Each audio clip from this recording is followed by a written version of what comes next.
ब्रह्म।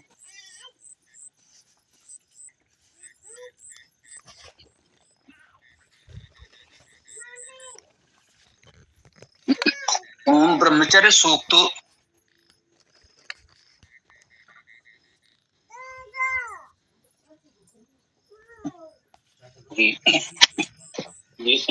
ब्रह्मचर्य सूक्त अथर्ववेद कांड 11 सूक्त 5 मंत्र 20।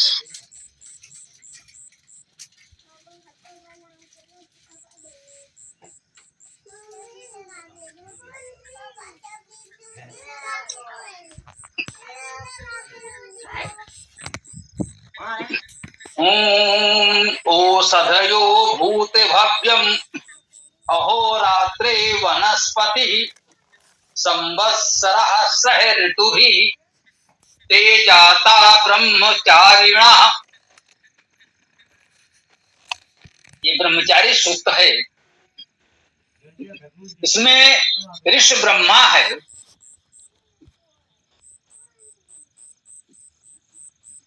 देवता ब्रह्मचारी है, अर्थात ब्रह्मचारी के विषय में बताया जा रहा है। इसका ये भाव भी समझें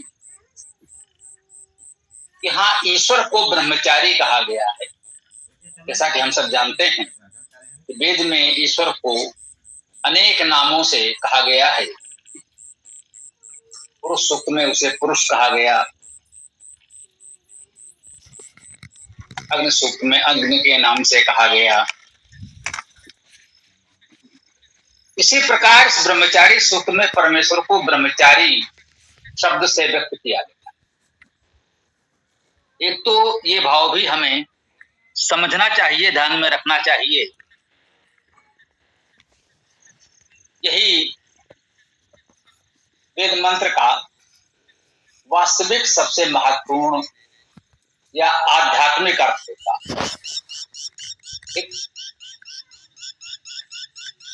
व्यवहारिक दृष्टि से ब्रह्मचारी समाज में ईश्वर के उपासक भी कहे जा सकते हैं, जिनमें ब्रह्मचारी होने का गुण को, ऐसे ईश्वर के उपासकों को भी ब्रह्मचारी कहा जा सकता है। यहाँ ब्रह्मचारी के गुणों का वर्णन होगा। ब्रह्मचारी में क्या गुण होंगे, ब्रह्मचारी के क्या कार्य हैं, ये ब्रह्मचर्य सूक्त में बताएंगे। देवता ब्रह्मचारी है तो इसे ब्रह्मचारी सूक्त भी कह सकते हैं।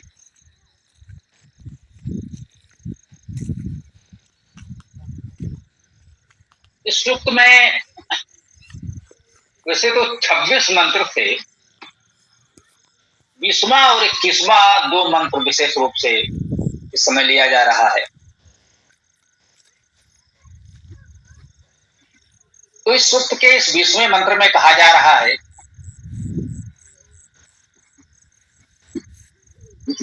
औषधया अर्थात औषधियां, ये बहुवचन में है। औषधि का बहुवचन औषधया। औषधया अर्थात औषधियां, भूत भव्यम, भूत अर्थात जो हो चुका है, भव्य जो होने वाला है, अभी नहीं हुआ। भूत और भविष्य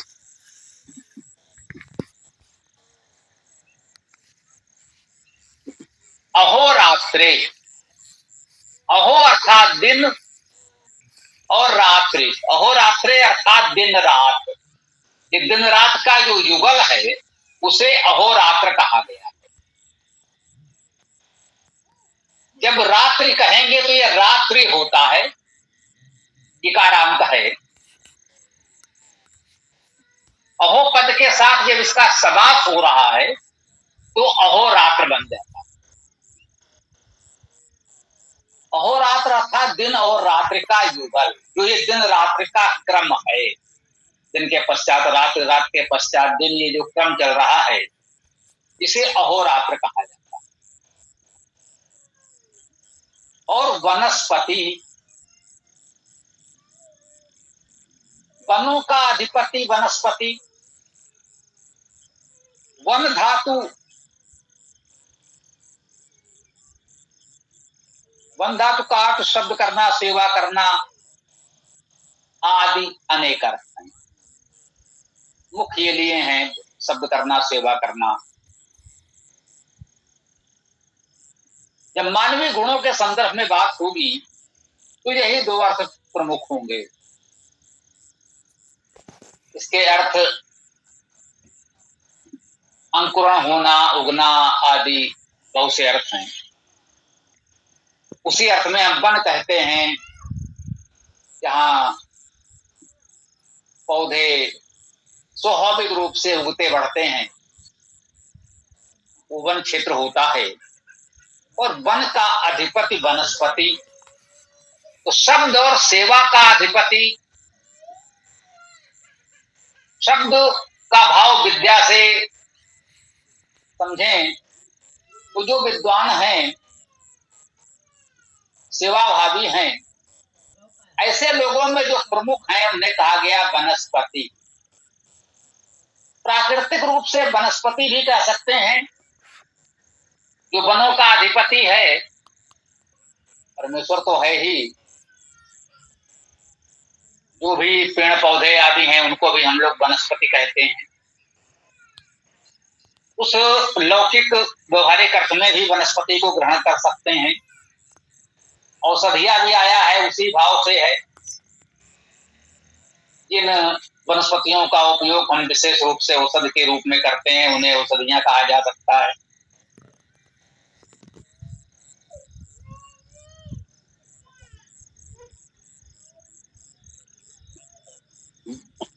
जो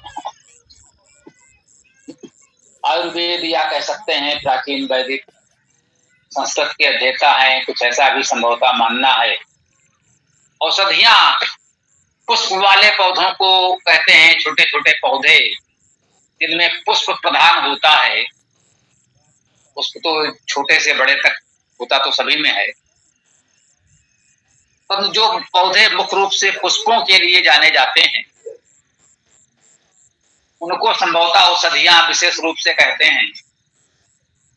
क्योंकि आयुर्वेद की दृष्टि से तो प्रकृति में ऐसा कुछ नहीं है जिसका चिकित्सा में, रोग के उपचार में उपयोग न किया जा सके। छोटे बड़े सभी पौधे या प्रकृति के अन्य तत्व, वायु जल आदि सबका आयुर्वेद चिकित्सा में, उपचार में उपयोग होता है। तो ऐसा नहीं कह सकते कुछ विशेष का उपयोग औषध के रूप में हो, अन्य का न हो। तो ये बात कुछ सटीक लगती है कि जो छोटे छोटे पौधे मुख्य रूप से पुष्पों के लिए जाने माने जाते हैं, हो सकता है उनको औषधि विशेष रूप से कहा गया हो। और अन्य वनस्पतियां जो बड़े बड़े वृक्ष हैं उनको व्यवहारिक दृष्टि से वनस्पति कहा जा रहा है। स्पष्ट कर दें कि वेद मंत्रों का अर्थ करते समय मौलिक आध्यात्मिक अर्थ में तो उनका जो शाब्दिक धातु जर्था है वही महत्वपूर्ण है, वही ग्रहण किया जाएगा, इसमें कोई संदेह। परंतु उसका एक लौकिक अर्थ भी होता है, जिसे आप आदि भौतिक, आदि दैविक आदि किसी भी नाम से कहते हैं, उसे हम व्यवहारिक दृष्टि से कहते हैं आदि लौकिक अर्थ, व्यवहारिक अर्थ। समझने में सरलता के लिए इस तरह से मान सकते हैं, बिल्कुल धातु शब्दार्थ परक, ईश्वर परक जो अर्थ है वो आध्यात्मिक अर्थ है, वही मूल है, इसमें कोई संदेह। परंतु लौकिक व्यवहारिक प्रेरणा के लिए जो भावार्थ हम करते हैं वो भी महत्वपूर्ण है, वही वेद का व्यवहारिक उपयोग महत्व है, ऐसा भी मान सकते हैं। शेष तो ईश्वर की स्तुति है ही किसी भी भाव से। तो औषधिया भूत भव्यम और आश्रय वनस्पति, औषधियां भूत भव्यम अर्थात भूत और भविष्य, अहोरात्र दिन रात्र का विधान ये चक्र, और वनस्पति वनस्पतियां वृक्षादि, संवत्सर संवत्सर अर्थात वर्षमान या वो समय जब पृथ्वी अपनी कक्षा में सूर्य का एक परिभ्रमण पूरा करती है उसे संवत्सर कहते हैं।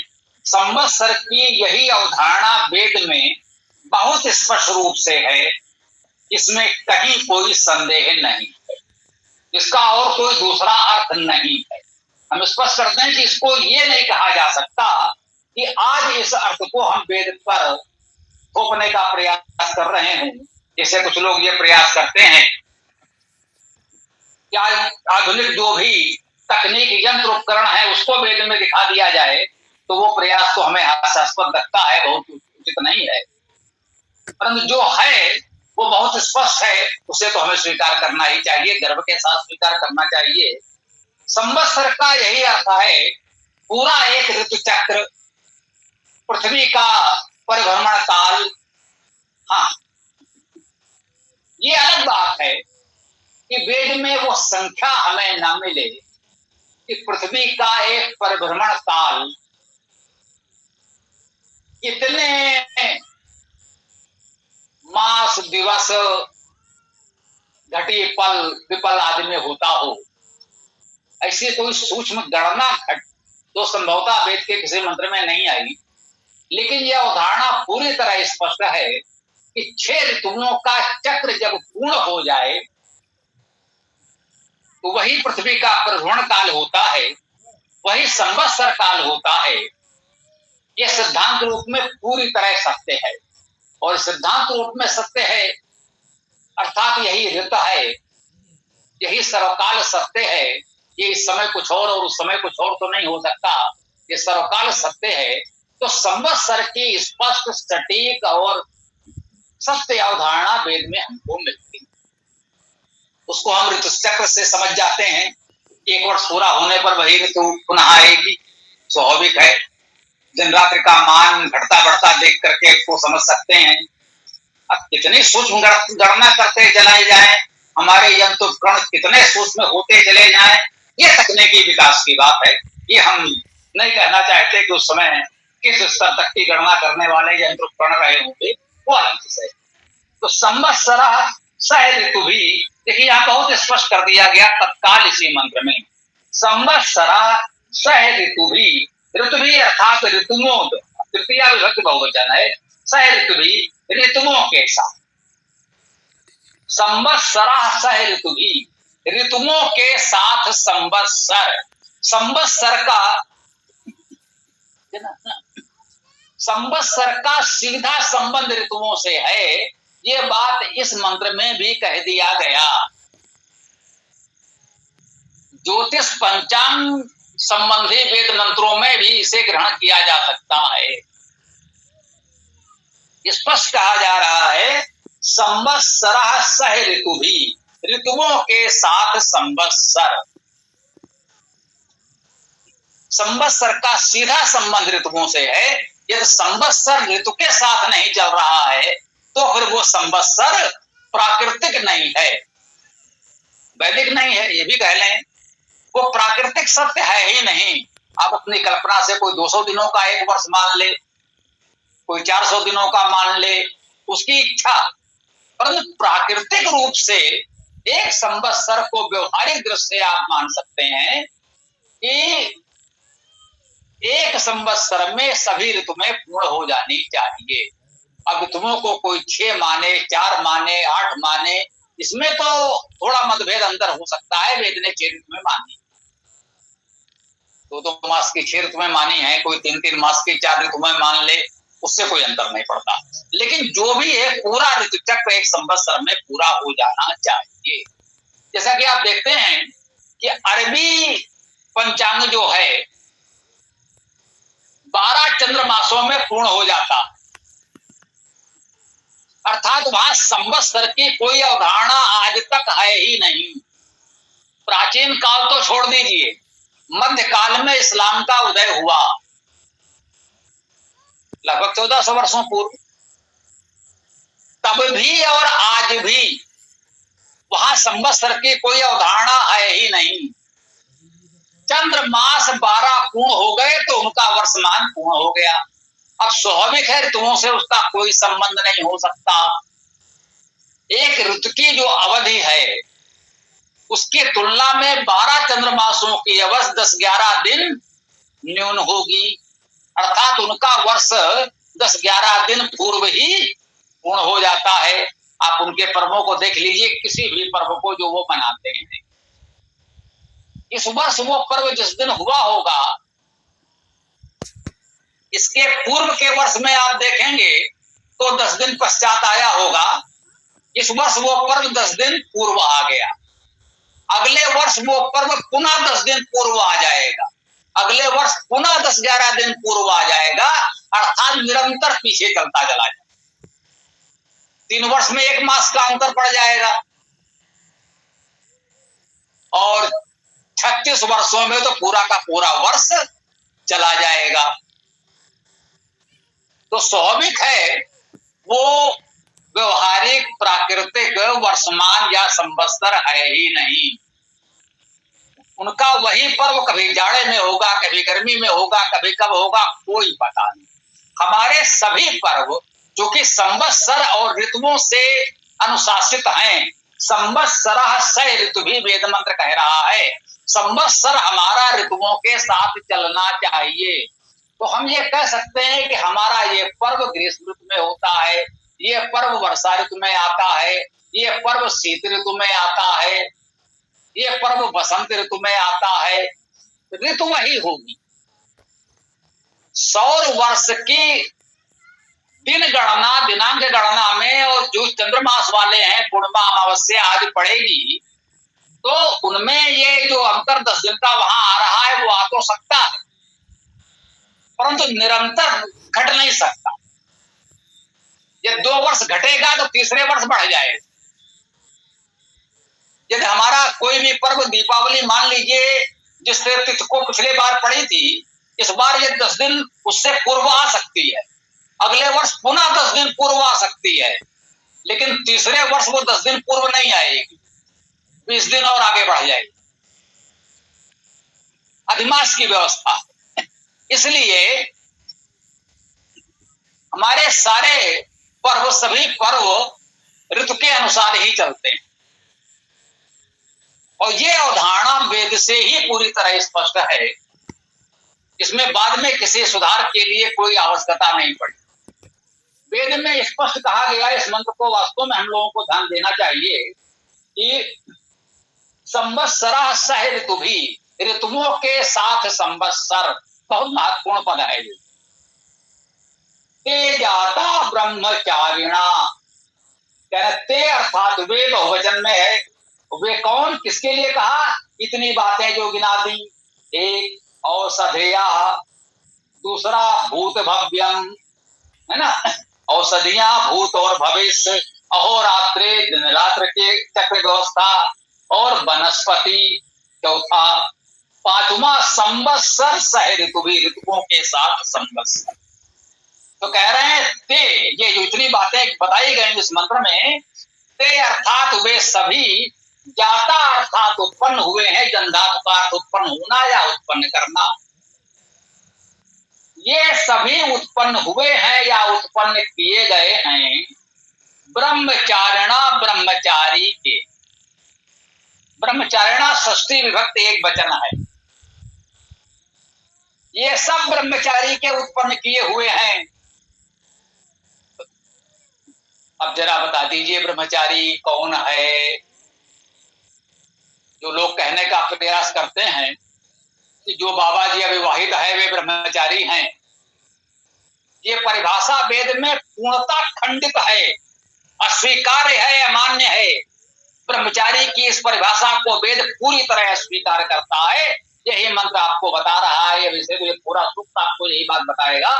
ये कह रहे हैं कि औषधियां, भूत भविष्य, अहोरात्र, दिन रात, वनस्पति, संवत्सर, ऋतु में, ये सब ब्रह्मचारी के उत्पन्न किए हुए हैं।